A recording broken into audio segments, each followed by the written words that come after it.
I think in some sense it is that simple, right? They're going to use this, Circle benefits from it. We can sort of take the easy approach and just buy Circle. I think that's the next thing I would buy is like DeFi or Bitcoin. Because the thing about stablecoins is they put you one jump away from the rest of crypto. Once you have stablecoins, your probability of using DeFi, I think, probably goes up 100 million fold. And so I would look at even some of the isolated, unloved DeFi protocols out there that are trading at really low valuations and find those attractive in a world where there are 100 million or a billion stablecoin users. I don't know if Ryan has it. I mean, the other obvious answer is like buy Solana or buy Polygon, right? Those are direct beneficiaries. But I think you can go one step further into DeFi. If you found this helpful, please like, subscribe, and turn on notifications for more insights into the digital asset space. Your support boosts the algorithm and helps this channel grow immensely. Drop your thoughts in the comments below. Thanks for watching and enjoy the rest of the video. One of the biggest criticisms of crypto has always been usability. People understand speculative trading. They understand Bitcoin ETFs. They understand meme coins pumping and crashing. But very few people could explain how crypto becomes something ordinary people actually use in daily life. That's the gap Matt Hougan focused on. And according to him, the answer starts with edge cases, very specific industries, and use cases where stablecoins solve a real business problem better than traditional systems. Two recent announcements stood out to him.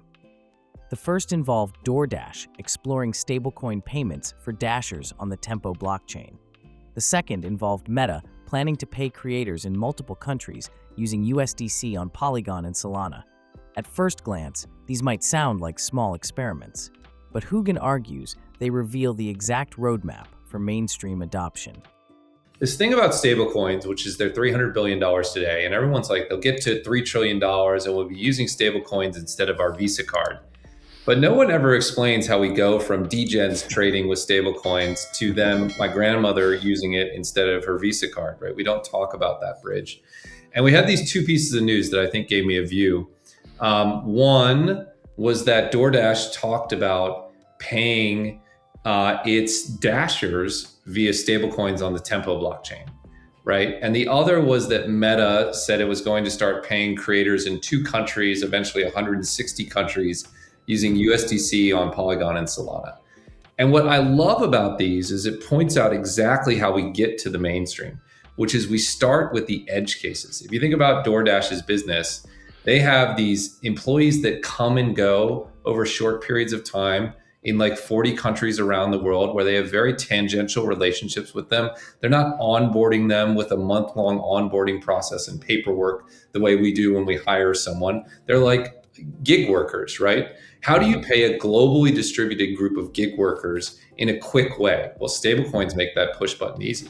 Same thing with content creators, right? Globally distributed. How do you pay them in a quick, easy button way? Stablecoins are a nice solution. So of course, that's how it starts.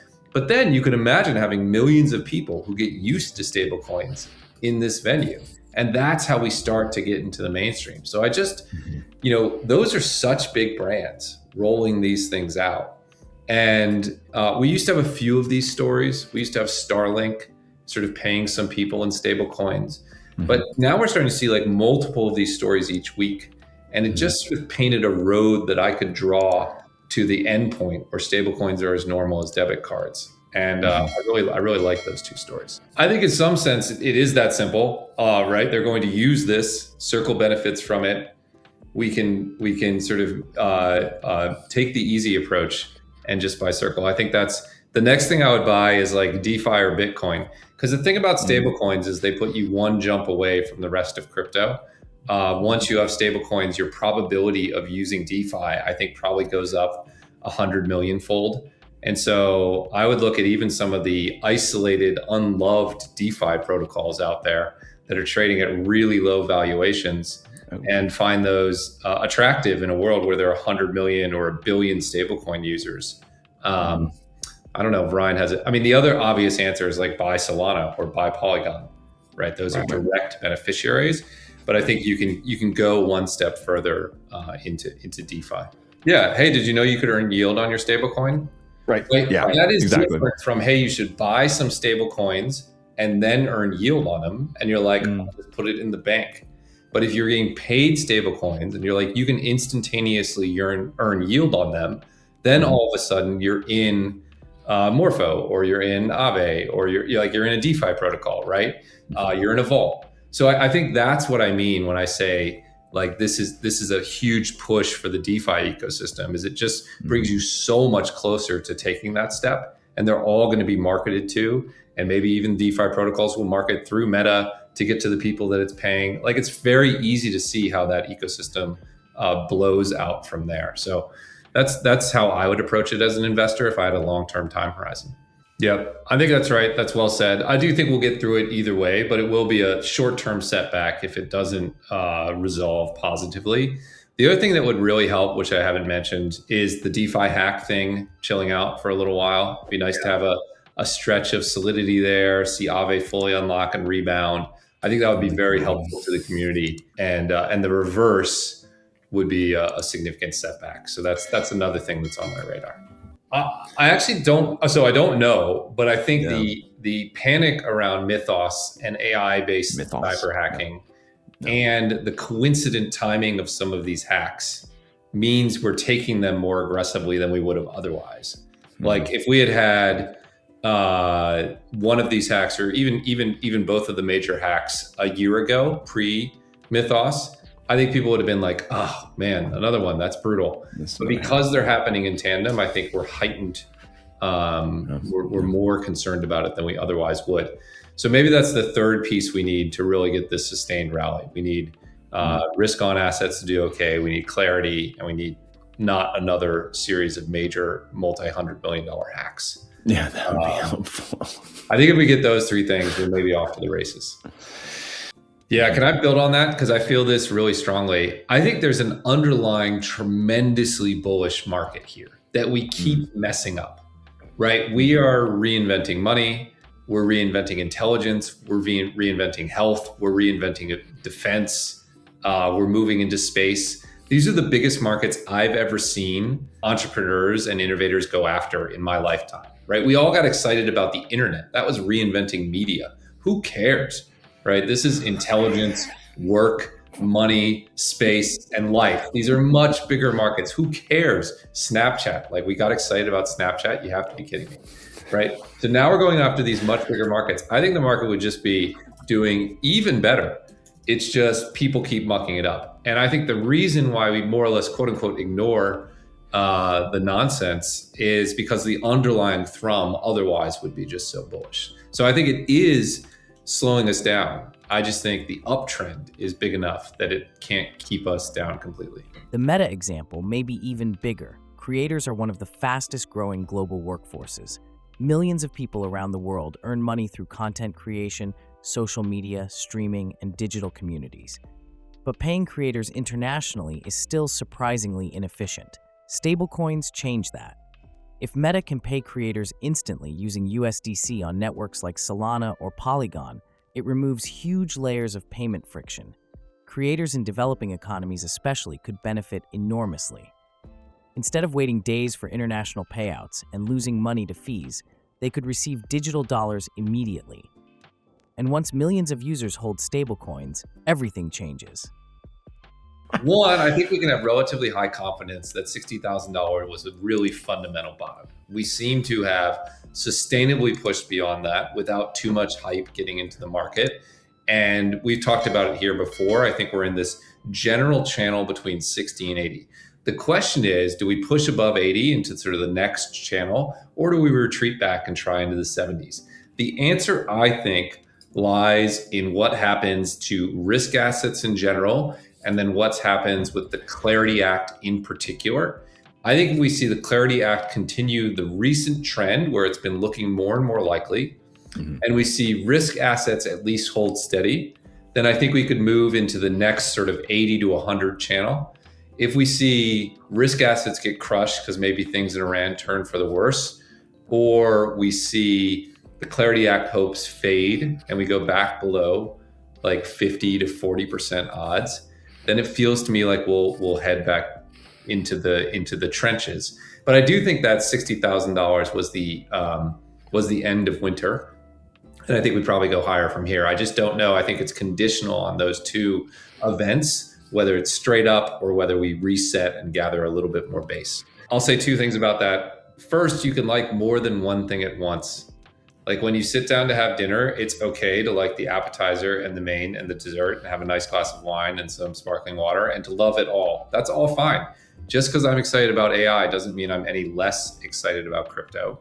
And then as any investor knows, these things go in seasons, right? This outperforms and then that outperforms and then the other thing outperforms.